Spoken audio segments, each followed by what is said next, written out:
Yeah, so Eastern European type of that stop motion animation that actually came in the early 20th century. Russian animation as well. There were all of these these beautiful techniques and methodologies that was just coming out of the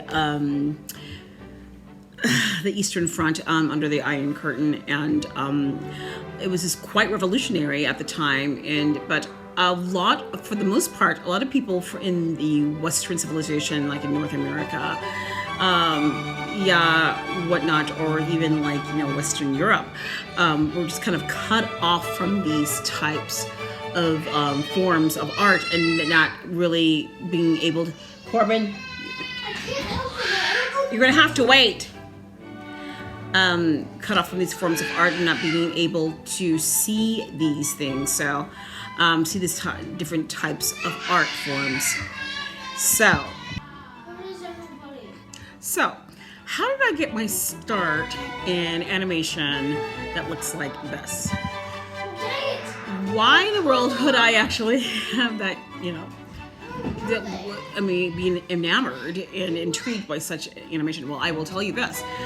Starting as a young child, because I was say like 8-9 years old, I was just really, I had an opportunity to watch some stop motion animation that was not including Raking Base of the Christmas specials that would come on the day, like Rudolph the Red-Nosed Reindeer, it was the night before Christmas, and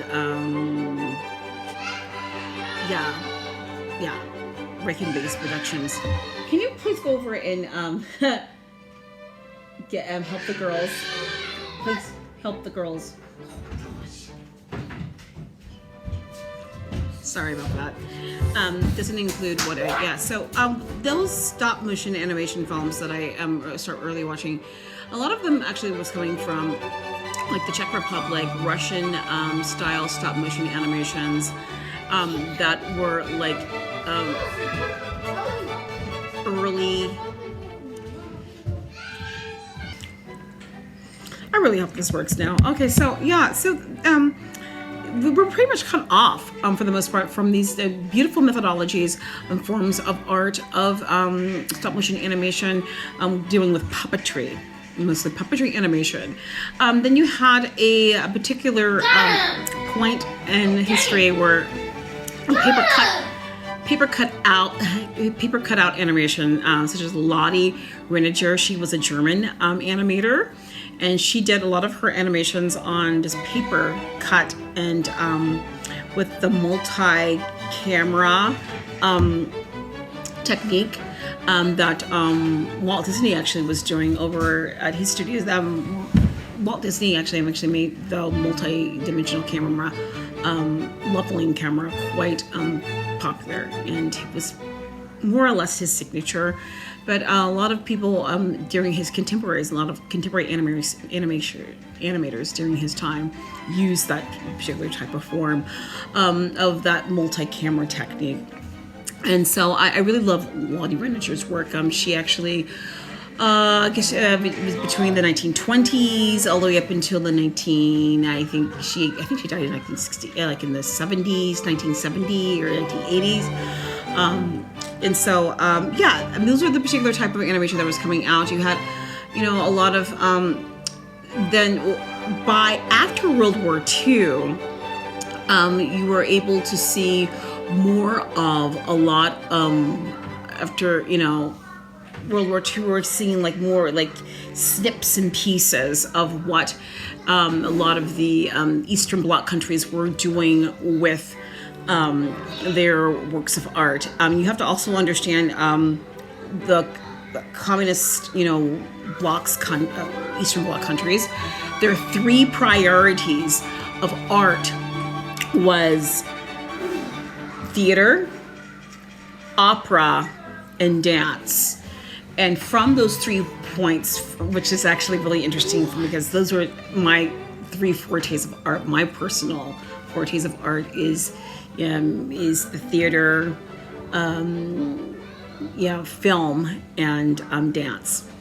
And so from that, they were able just to kind of pull and stream in to make all these particular type of categories of art, cross-cultural arts that were very just enigmatic and very just thought-provoking and just really just beautiful forms of art. After World War II, like I was saying, that the Western world was able to get snippets and pieces of what was going on with all the puppetry arts, the arts of puppetry with ventriloquy, or different types of puppetry of art became really, really popular in the 1950s, post-World War. You saw like shows like the Howdy Doody, that sort of thing, and or there's a lot of individualistic ventriloquist artists. Just kind of was very popular amongst children during that time on late night shows, and whatnot. Ed Sullivan shows that would just, those were just like the day. And ventriloquy was a type of form of art that's really beautiful. And if you actually had a chance, I do have a ventriloquy clip of a video that I did a few weeks ago of one on my fundraising video with Miss Lady Margaret. And that was, that's actually one of my very first times doing ventriloquy. Yeah. So, just going on, just kind of, the history of like sort of stop motion animation coming into it, and then like you go into the 1950s, go into the 1960s, you come out with a Rake and Base. Rake and Base was a production company that came out in the 1960s and started producing a lot of the Christmas specials of Rudolph the Red-Nosed Reindeer, of 'Twas the Night Before Christmas, and then you had like Jack Frost, you had Santa Claus is Coming to Town, and those are like the very, wasn't so much like claymation, but they were like stop motion animation done with different forms and types of like silicone clay, a silicone type of clay, or silicone, just type of a mixture, an admixture of different types of the materials used with puppets that actually are used today.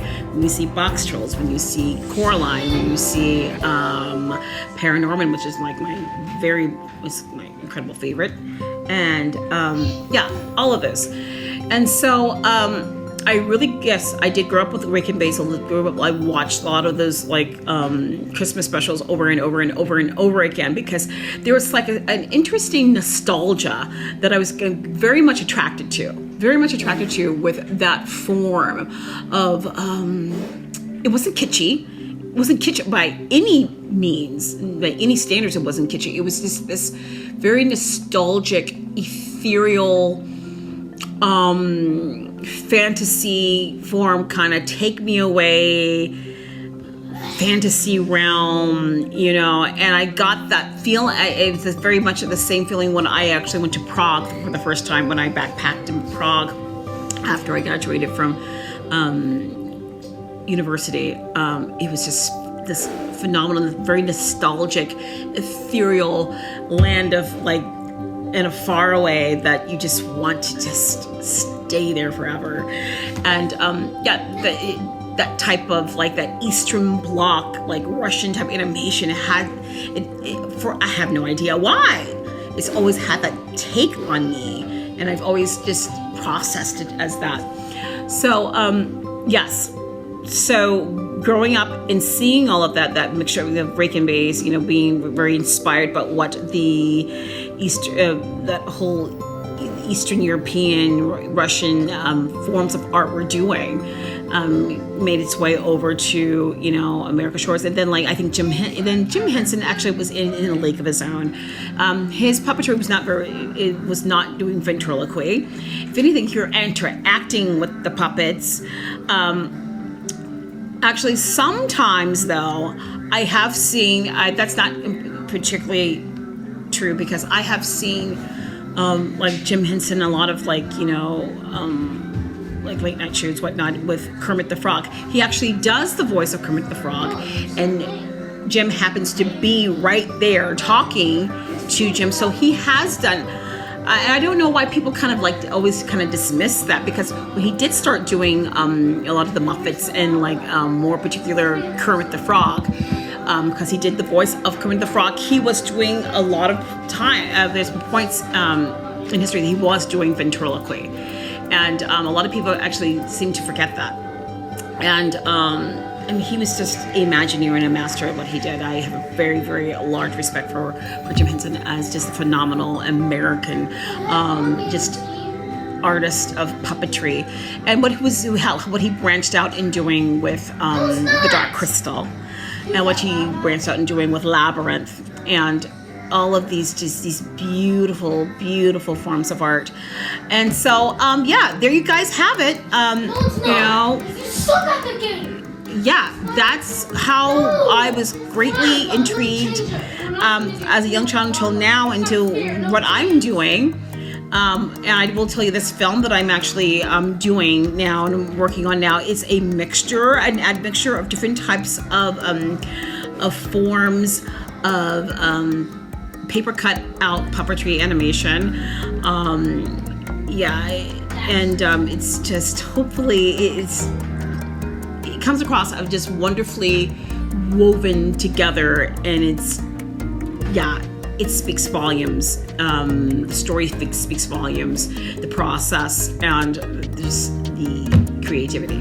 So I will see you guys next time. And if you have any more questions about like the process of this film, questions more about like what intrigued me, what are my favorite stop motion animation films throughout history, puppetry, what type of puppetry, there's so many different forms of puppetry. It's just amazing.